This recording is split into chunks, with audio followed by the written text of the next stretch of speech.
Hello जय हिंद दोस्तों, मैं शुभम आपका स्वागत करता हूं आपके अपने इस यूट्यूब चैनल शुभम क्लासेस में। एसएससी जीडी कांस्टेबल की क्लासेस हमारी स्टार्ट हो चुकी हैं। डेली शाम को 7 बजे आपको इस चैनल पर लाइव मिलना है। और देखिएगा, एसएससी जीडी कांस्टेबल में आपके जीके, जीएस और करंट अफेयर से टोटल 25 क्वेश्चन पूछे जाएंगे।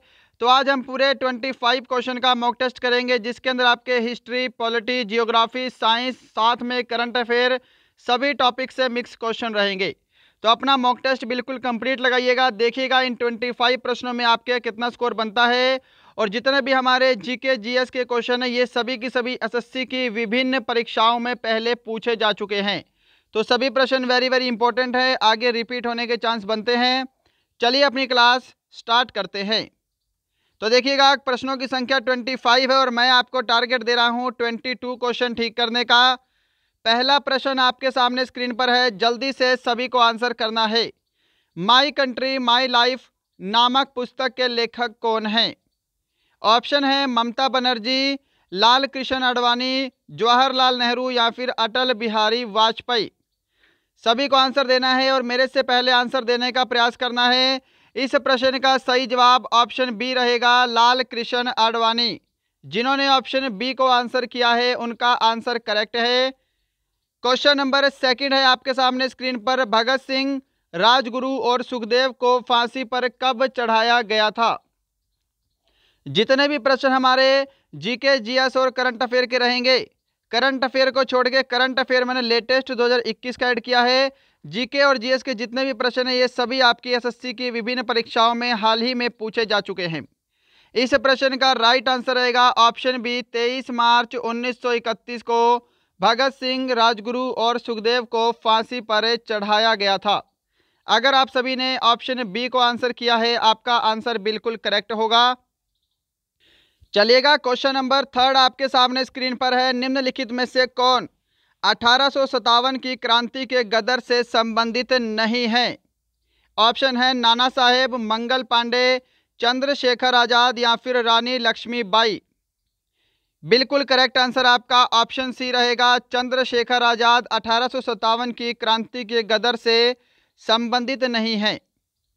क्वेश्चन नंबर 4 आपके सामने स्क्रीन पर है, क्लोरोफिल में क्या पाया जाता है? लोहा, मैग्नीशियम, कोबाल्ट या फिर जस्ता।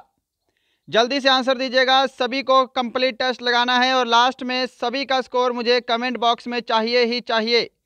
क्लोरोफिल में मैग्नीशियम पाया जाता है। अगर आपने ऑप्शन बी को आंसर दिया है, आपका आंसर बिल्कुल करेक्ट होगा।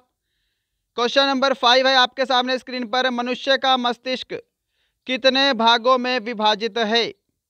जल्दी से आंसर दीजिएगा, प्रश्न वेरी वेरी इंपॉर्टेंट है। मनुष्य का मस्तिष्क कितने भागों में विभाजित है? तो देखिएगा, टोटल 3 भागों में विभाजित है, अग्र मस्तिष्क, मध्य मस्तिष्क और पश्चिम मस्तिष्क। ध्यान रहेगा। चलिए, क्वेश्चन नंबर 6 का आंसर जल्दी से दीजिएगा, 5 जगत वर्गीकरण किसने किया था? लिनियस, डार्विन, एच विटेकर या फिर रोनाल्ड रॉस। तो अगर आप सभी ने ऑप्शन सी को आंसर दिया है, एच विटेकर, आपका आंसर बिल्कुल करेक्ट होगा। 5 जगत का वर्गीकरण एच विटेकर ने किया था।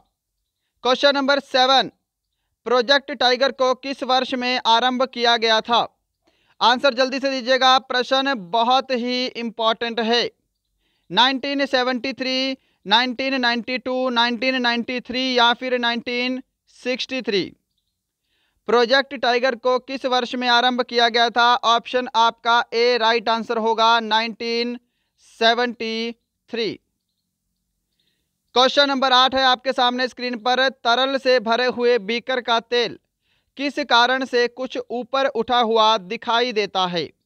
परावर्तन, व्यतिकरण, विवर्तन या फिर अपवर्तन। जल्दी से आंसर दीजिएगा और आंसर मैच करेंगे। अगर आप सभी ने इस प्रश्न का राइट आंसर ऑप्शन डी दिया है, अपवर्तन, आपका आंसर बिल्कुल करेक्ट होगा। क्वेश्चन नंबर 9, वर्णांधता का दोष किस लेंस के द्वारा दूर किया जा सकता है? तो देखिएगा, जो वर्णांधता बीमारी होती है, यह एक आनुवांशिक रोग है। पहला प्रश्न आपके एग्जाम में ये बनता है, यह क्या है? एक आनुवांशिक रोग है। और दूसरी बात, इसके अंदर व्यक्ति को लाल और हरा रंग पहचानने में थोड़ी सी दिक्कत होती है। ओके, और ये जो है इसका कोई भी इलाज नहीं है, तो इसे किसी भी लेंस के द्वारा दूर नहीं किया जा सकता। इसका राइट आंसर ऑप्शन डी रहेगा, उपरोक्त में से कोई नहीं। क्वेश्चन नंबर 10 आपके सामने स्क्रीन पर। कांच क्या है? कांच क्या है? बहुलक मिश्रण है, जेली है, अतिशीतित तरल है, या फिर सूक्ष्म क्रिस्टलीय ठोस है। एसएससी की विभिन्न परीक्षाओं में पूछा गया प्रश्न है, बहुत बार रिपीट होता है। बिल्कुल करेक्ट आंसर ऑप्शन सी रहेगा, यह एक अतिशीतित द्रव है, यानी कि अतिशीतित तरल है। क्वेश्चन नंबर 11, निम्नलिखित में से सबसे अधिक विद्युत चालकता वाली धातु कौन सी है? अब ये वाला प्रश्न मेरे ख्याल से 100% स्टूडेंट का बिल्कुल करेक्ट होना चाहिए।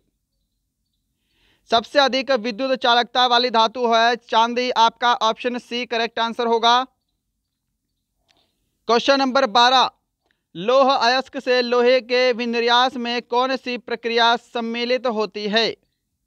ऑप्शन आपके सामने है, यदि आपको समय चाहिए तो सेशन को जरूर रोकिएगा।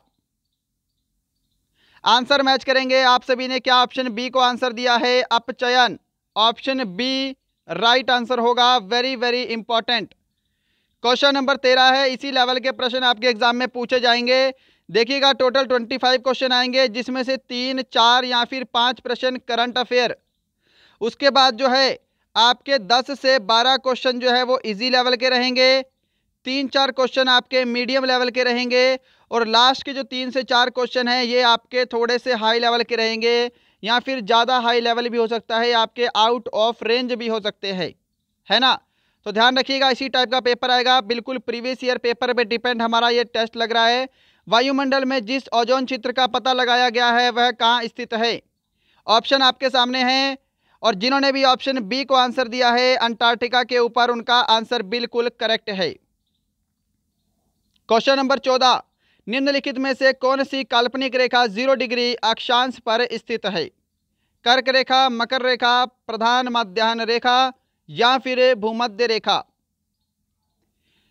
ऑप्शन आपका डी करेक्ट आंसर होगा, भूमध्य रेखा। इसको विषुवत रेखा भी आपके एग्जाम में आ सकता है, बिल्कुल एक ही चीज है, विषुवत रेखा या फिर भूमध्य रेखा। क्वेश्चन नंबर 15, भारत की जलवायु है विषुवतीय, मानसूनी, भूमध्य सागरीय, या फिर महाद्वीपीय? ऑप्शन आपका बी करेक्ट आंसर होगा, मानसूनी। अगर सभी ने ऑप्शन बी को आंसर दिया है, आपका आंसर करेक्ट है। इस टेस्ट का लेवल मैं बोल सकता हूं मीडियम से हार्ड है, बहुत सारे प्रश्न आपको आसान लेवल मिलेंगे, देखते ही आंसर दोगे। मीडियम लेवल का मैं इस टेस्ट को रखूंगा। क्वेश्चन नंबर 16 है आपके सामने, माजुली संसार का सबसे बड़ा नदी द्वीप है, यह किस राज्य में स्थित है? अरुणाचल प्रदेश, असम, त्रिपुरा, मिजोरम? तो माजुली जो द्वीप है यह ब्रह्मपुत्र नदी पर स्थित है, पहला आपको यह पता होना चाहिए, ब्रह्मपुत्र नदी, और यह स्थित है असम में। ऑप्शन आपका बी बिल्कुल करेक्ट आंसर होगा। क्वेश्चन नंबर 17, भारत के प्रथम उप प्रधानमंत्री कौन थे? भारत के प्रथम उप प्रधानमंत्री कौन थे? सरदार वल्लभ भाई पटेल, मौलाना अबुल कलाम आजाद, जवाहरलाल नेहरू, या फिर गुलजारी लाल नंदा? क्या आंसर कर रहे हो? अगर आप सभी यहाँ पे ऑप्शन ए को आंसर कर रहे हो, सरदार वल्लभ भाई पटेल, आपका आंसर बिल्कुल करेक्ट है। क्वेश्चन नंबर 18, भारत के नियंत्रक एवं महालेखा परीक्षक की नियुक्ति कितने वर्षों के लिए की जाती है? नियंत्रक और महालेखा परीक्षक का अनुवाद अनुच्छेद 148 से 151 के बीच में है, और इनकी नियुक्ति जो है यह 6 वर्षों के लिए की जाती है। ऑप्शन सी करेक्ट आंसर होगा। क्वेश्चन नंबर 19, किस प्रसिद्ध टेनिस खिलाड़ी को Laureus world sportsman of the year 2021 award से सम्मानित किया गया है? क्वेश्चन है आपका करंट अफेयर का, 3 प्रश्न लिए हैं करंट अफेयर के, और तीनों वेरी वेरी इंपॉर्टेंट है, 100% आपके किसी न किसी शिफ्ट में पूछे जाएंगे। तो यहां पर आपका ऑप्शन सी रहेगा, राफेल नडाल। राफेल नडाल को Laureus world sportsman of the year 2021 से सम्मानित किया गया है। क्वेश्चन नंबर 20 है अगेन करंट अफेयर। भारतीय विमानपत्तन प्राधिकरण यानी कि एयरपोर्ट अथॉरिटी ऑफ इंडिया के अध्यक्ष कौन बने हैं? ऑप्शन आपके सामने हैं, समय चाहिए तो सेशन को जरूर रोकिएगा। वेरी वेरी इंपॉर्टेंट क्वेश्चन है। अपॉइंटमेंट से हमेशा क्वेश्चन आपके एसएससी के पेपर में पूछा जाता है। ऑप्शन ए करेक्ट होगा, संजीव कुमार। क्वेश्चन नंबर 21 है करंट अफेयर का और very very important. 3 current affair के क्वेश्चन है, तीनों इंपॉर्टेंट है, 100% किसी ना किसी शिफ्ट में रिपीट जरूर होंगे। स्मार्टफोन निर्माता कंपनी वीवो के ब्रांड एम्बेसडर कौन बने हैं? ब्रांड एम्बेसडर, इसके अलावा सीईओ।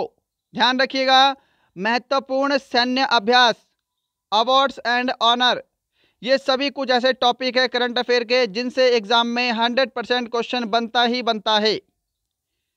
तो यहाँ पर वीवो के जो ब्रांड एम्बेसडर बने हैं वो हैं विराट कोहली। ऑप्शन आपका सी करेक्ट आंसर होगा।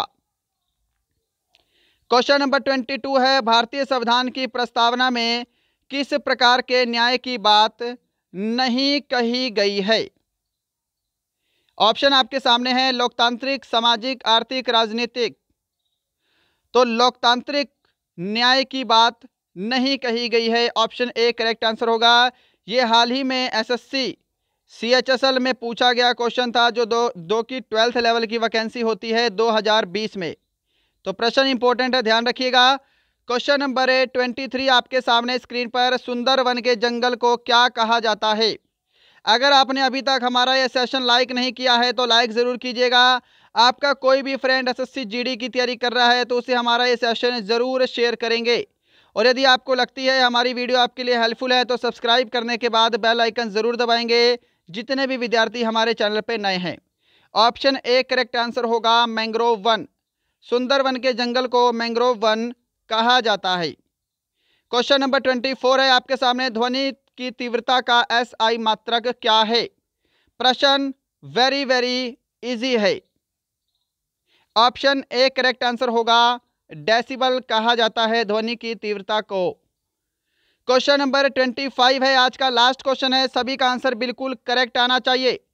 पूर्ण स्वराज की शपथ कांग्रेस के किस अधिवेशन में ली गई थी? कोलकाता, लाहौर, इलाहाबाद या फिर मद्रास अधिवेशन? पूर्ण स्वराज की शपथ कांग्रेस के किस अधिवेशन में ली गई थी? तो लाहौर अधिवेशन में, ऑप्शन बी करेक्ट आंसर होगा। इसी के साथ आपका एक प्रश्न होमवर्क का है कि पूर्ण स्वराज की शपथ कांग्रेस के लाहौर अधिवेशन में कब ली गई? आपको सन बताना है। Got it? तो आंसर कमेंट बॉक्स में जरूर दीजिएगा। तो ये था आपके एसएससी जीडी के पूरे टॉप 25 प्रश्नों का मॉक टेस्ट। ऐसा ही लेवल आपके एग्जाम में पूछा जाएगा। बताइएगा आज के इन 25 प्रश्नों में आपका स्कोर कितना रहा है, कमेंट जल्दी से कीजिएगा। और देखिएगा डेली शाम को 7 बजे आपको हमारे साथ लाइव जुड़ना है। डेली शाम को 7 बजे हमारी क्लास होगी। मिलते हैं कल एक और मॉक टेस्ट के साथ। तब तक के लिए जय हिंद, जय भारत।